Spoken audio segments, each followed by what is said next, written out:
Alright, welcome you fellow Godzilla fans and fellow huge movie fanatics. It's Huge Movie Fanatic Nate coming right at you in the AMs, like it's probably 1:30 or 1:45 or something in the AMs. It's pretty late and I've been having earlier hours lately, so I'm actually pretty tired right now. I'm normally not necessarily tired this early or this late or whatever you want to call it. So if I'm spacey, bear with me. It's just because I'm tired. But I just rewatched this movie tonight earlier, 2-3 hours ago, and I just wanted to review it while it's still the most fresh. Of course, being really tired, maybe fresh doesn't really matter, but we're going to give it a shot.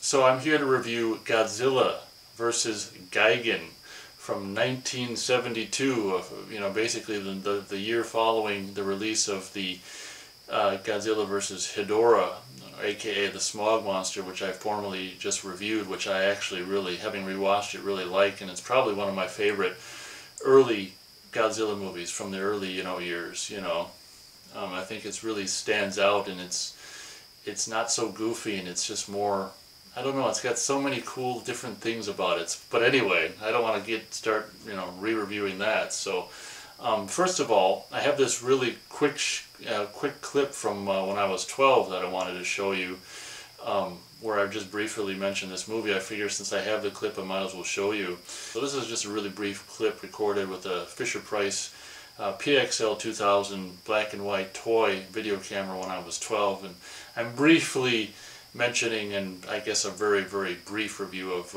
Godzilla vs. Gigan. Here it is. Is this one my brand newest in the Godzilla collection? Godzilla vs. Gigan. That is a decent, I think it's a pretty good movie. And the three-headed monster. So that was me when I was 12, mentioning, just name dropping, doing a whatever, very briefly mentioning this movie. And I'm actually holding in that video this exact VHS tape right here. This is the same tape I was holding in that video when I was 12. This came out in 1988 on VHS, put out by New World Video at the time, which I'm pretty sure is now defunct. But this is a really kind of a cool, VHS. It's kind of got a cool, it says all new, never before seen on video. So back at the same time, they released this and Godzilla vs. Mechagodzilla, which is a title that I knew about as a Godzilla fan when I was 12 and really desperately wanted to see, and it was great, thanks to New World Video I was actually able to see that as well. So this is the actual tape I was holding in that little black and white video. The first tape I had, or the only tape I had of this movie, Godzilla vs. Gigan. And I'm sad to say, having just rewatched it, 2 or 3 hours ago, that it's not as good for me as Godzilla vs. Hedorah, but it's not as bad as some of the really bad ones from the 60s.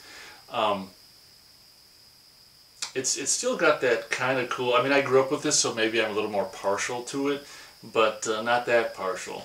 Ironically, it's almost like I like the beginning before the monster stuff happens than the monster stuff, ironically. It's almost like the characters I like, albeit, very shown very minimalistically at the beginning. It's almost like I want to follow this guy's, this artist guy who's drawn a comic book and trying to get it published or whatever the hell he's trying to do, shopping his ideas around town for his ideas of the homework monster and the mamagon or whatever, the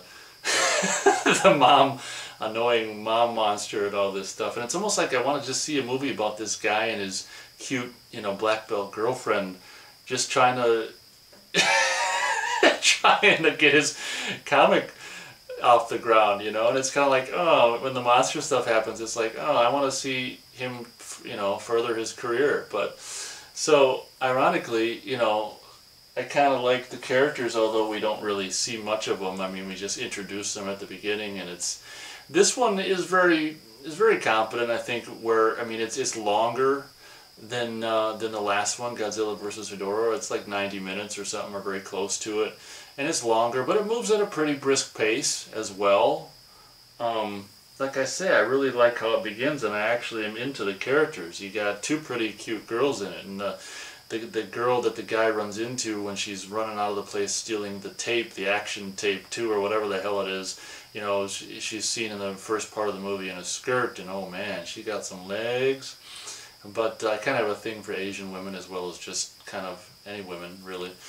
But Asian as well, and it's just like when you see him in these Godzilla movies, it's just like, So there's a couple cute Asian girls in this movie, and you know, stuff like that.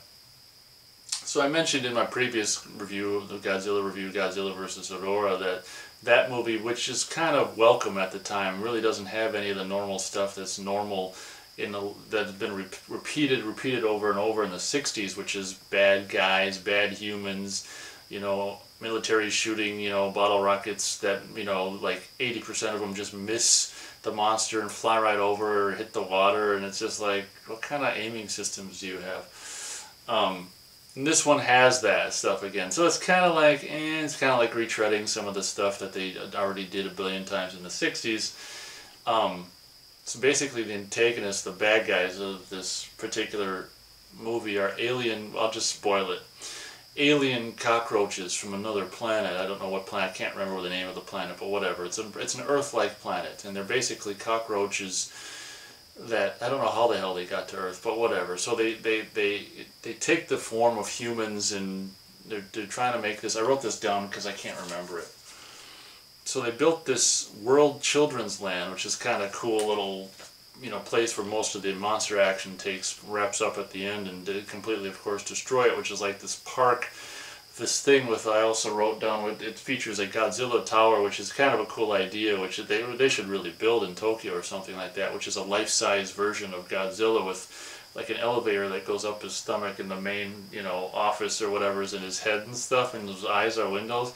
Really cool design. So this movie features the World Children's Land, which is being created by the aliens, and these aliens want to bring about basically a new world order before, you know, George Bush Sr. actually said it himself. But what I love about this movie, very much like, you know, Star Wars Episode 3, Revenge of the Sith, is it's the same old thing, which is actually something that the richest people in the world want to do, and they're doing it as we speak.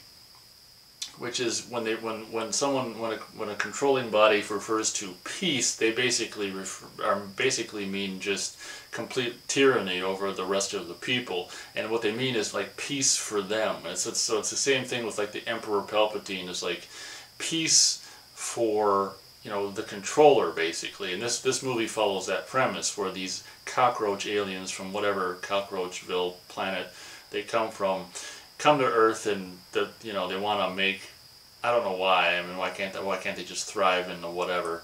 But they want to make, I can't remember if it's called absolute peace or whatever, and that's what this, what's it called? I don't know why I can't remember. World Children's Land. It's 3 words. I mean, shit.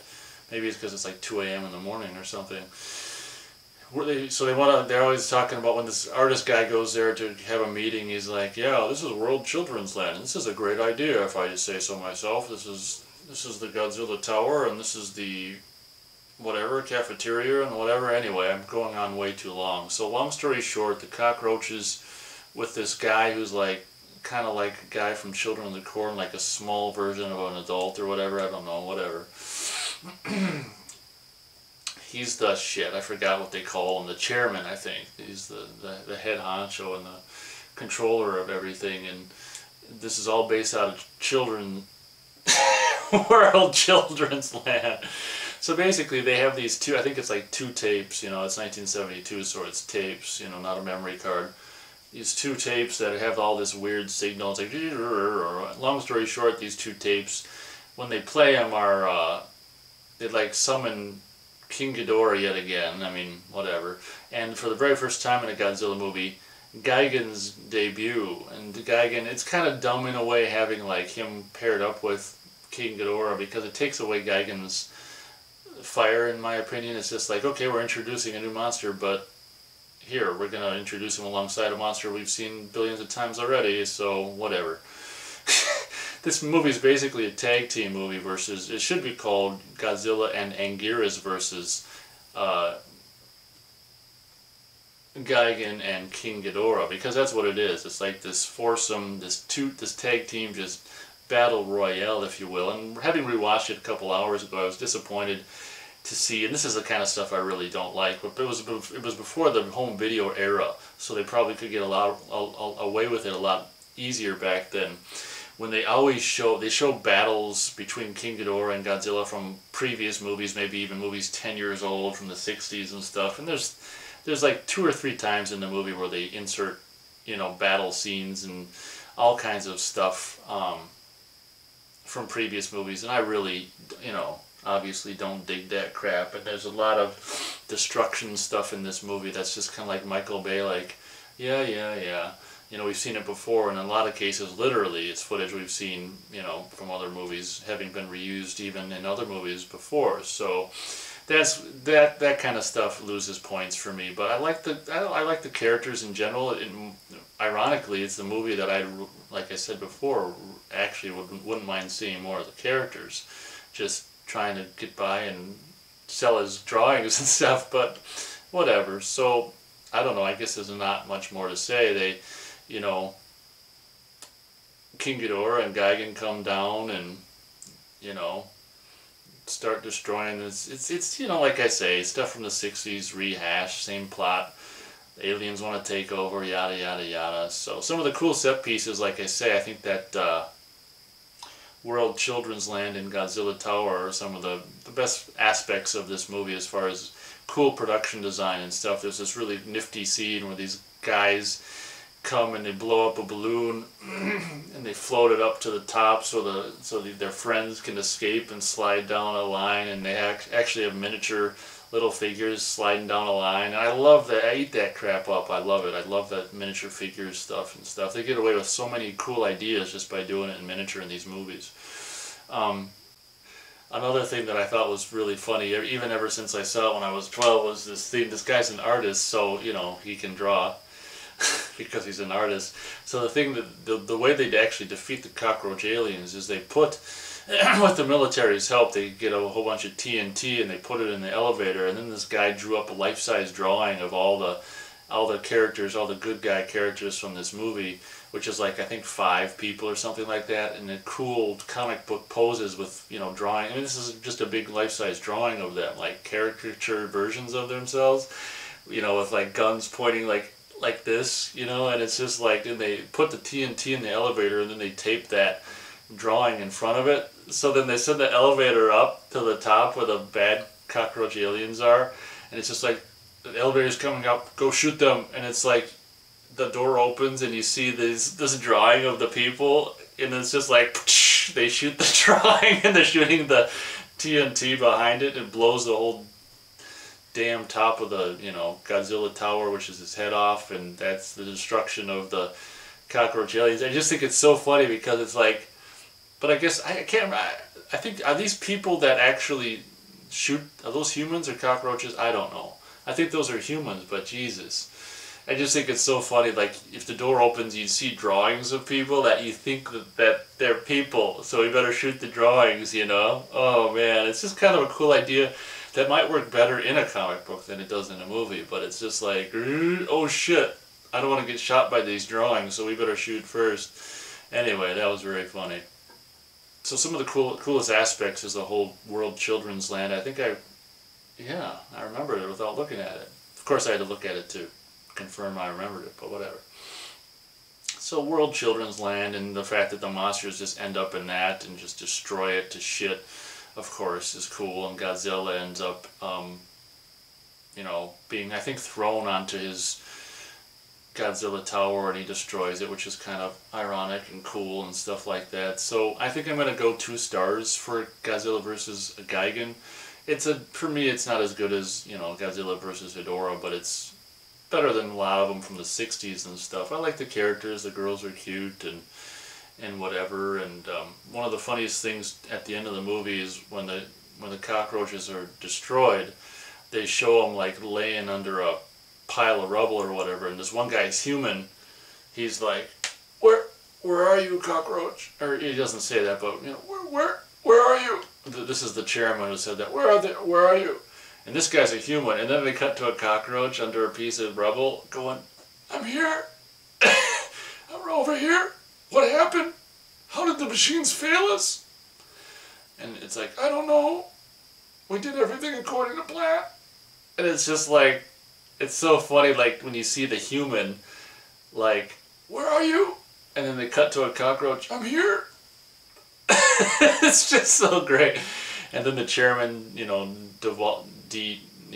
morphs into a, not, well, this is pre-morphing, he just dissolves into a cockroach, and it's like, we tried our best. And he's like, these cockroach aliens perish in the flames under the rubble in Godzilla Towers. So 2 stars for Godzilla vs. Gigan. It doesn't blow your ass away, but I don't know. For me, I don't know. The action and the ideas, not to get into a review of Godzilla vs. Hedorah, but if I can quickly compare them, the ideas, I think one of the reasons I love that movie so much, or so much more than a lot of these early Godzilla movies, is just because the ideas behind the scenarios I thought were just so cool and unique and cool ideas. This one is more like turn the camera on and just like, just destroy shit. And it's almost like, yeah. You know, if there's not something specifically cool about what's happening, you know, this far into the Godzilla movies, it's like, okay, we've seen them destroy cities already, you know. Show me something that's a cool idea, something different, like the smog monster, Hedorah just sitting, you know, going, you know, just sucking up the the smoke coming out of factories and plants and shit, and just, that was new stuff kind of at the time, you know. And this is just like a rehashing of just like, yeah, I've seen it before, but whatever. Gigan's kind of cool, and he's got his little, like, chainsaw tummy, beer belly tummy and stuff that goes like that. Oh, one thing before I end that I will mention is this is like one of the first Godzilla movies where it's like, you know, Anguirus and Godzilla are all like bloodshed. They get hit, and it's like, you know, Gigan flies by Godzilla's shoulder, and it's like, I remember being 12 going, yeah, man, it's awesome, and it just squirts out, and he's like, ugh. And I think they kick Anguirus or something like that, and it's like, blood splurts out of the monsters. So I remember being 12 going, yeah, cool, red blood stuff shooting out. Because when you're 12, that's pretty cool, you know. I guess it's not so not I guess it's not so not cool. No, it's still pretty cool. So as you can tell, I'm almost unconscious. I mean, I'm very close to unconsciousness. I'm in between unconscious, halfway in between unconsciousness and consciousness. So I think we'll end the review there, unless there's anything you've got to say. Not so much.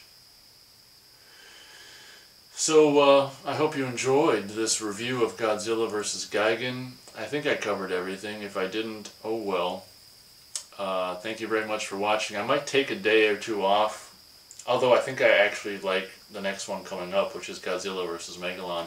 Again, a monster like the Hedorah that I think is only seen once in one Godzilla movie, which is strange because he's, yeah. So I think I kind of like this one. We'll take a re-look at it and see if I do or not. So thank you very much for watching, and we will catch you on the next video.